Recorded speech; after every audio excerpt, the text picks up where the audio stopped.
दिनै जोहोलाव बालिराम बर' बिथांनि 29थि बोसोर मुंख्लं सान आरो बेखौ दुलाराय बर' फरायसा आफादा बोसोरफ्रोमबो फालियो आरो गुबुन बोसोरफोराव फालिनाय बायदि देग्लायबो बेखौ नैबे हरिसिंगा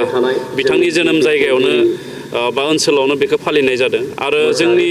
बिटिआर सरकारनिफ्राय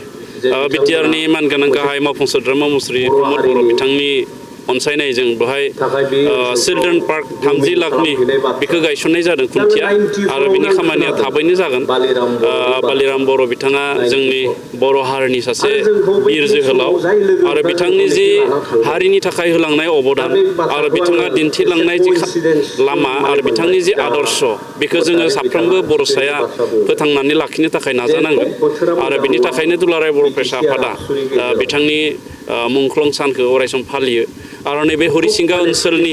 गासैबो रायजो राजाफ्रा खौसे जानानै बिथांनि मुङाव all India invitation football tournament मोनसे खुङो मोजां लेभेलनि बेबो बिथांनि मुंखौ जोंनि गेजेराव अराय गोसोखांथि लाखिनो थाखाय बे हरिसिंगा ओनसोलनि रायजो राजाफ्रा नाजानाय मोनसे स्टेप आरो बिनि थाखायनो हरिसिंगा ओनसोलनि गासै रायजो राजा बिथांमोनखौ साबायखर जासियो। बिथां मुंख्लंनि जि सिमां आद्रा थानाय सिमां आरो बे आद्रा थानाय सिमांखौ जोङो साफ्रोमबो थांना थानाय सुबुङा मावफुंनांगौनि बिबान आरो जोङो दिनै बिटिआर सरकारनिफ्रायबो बिथांनि थाखाय खुंनाय बिथांनि मुङै खुंनाय बे अल इन्डिया इनभाइटेसन बालिराम बर' फुटबल टुर्नामेन्टआव 5 लाख राङै रेकारिं हरनाय जायो स्पर्ट्स डिपार्टमेन्टनिफ्राय बेबायदिनो बिथांनि मुंखौ जों अरायसम गोसोआव लाखिनो थाखाय जोंनि सरकारनिफ्रायबो नाजानाय जादों।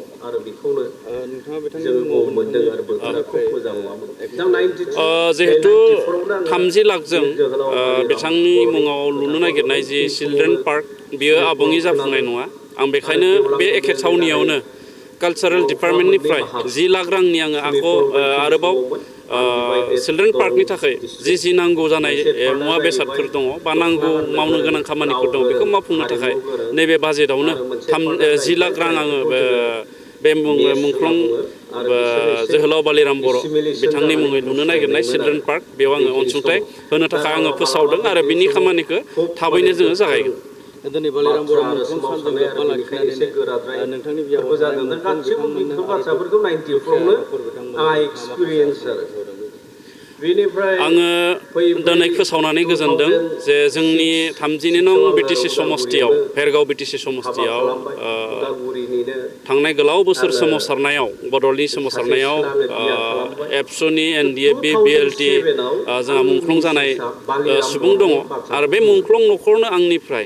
आङो न'खरफ्रोमनोबो आङो हम सलार होनायनि थाखाय आङो दिनै बेहाय फोसावदों आरो जाय मुंख्लं न'खरा गोरिबसिन आरो जायफोरनाव बिदि खामानि मावनानै न'खर खुंनो हानाय बा न'खरखौ बेंनो हानाय मानसि गैला बेबायदि जायखौ जों असहाय होनना बुङो दा बेबायदि सुबुंनो आंनिफ्राय इ रिक्सा होनो थाखायबो आङो पदक्षेप लादों आरो बेखौ एप्रिल दाननि गेजेरावनो जोंनि दुलाराय बर' फरायसा आफाद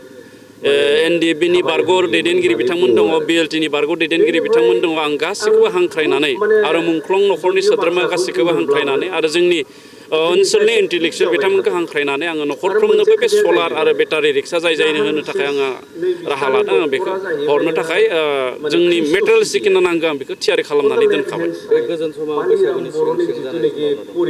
बैसागोनि सिगाङावनो आं बेखिनि खामानिखौ मावफुंनाय जादों।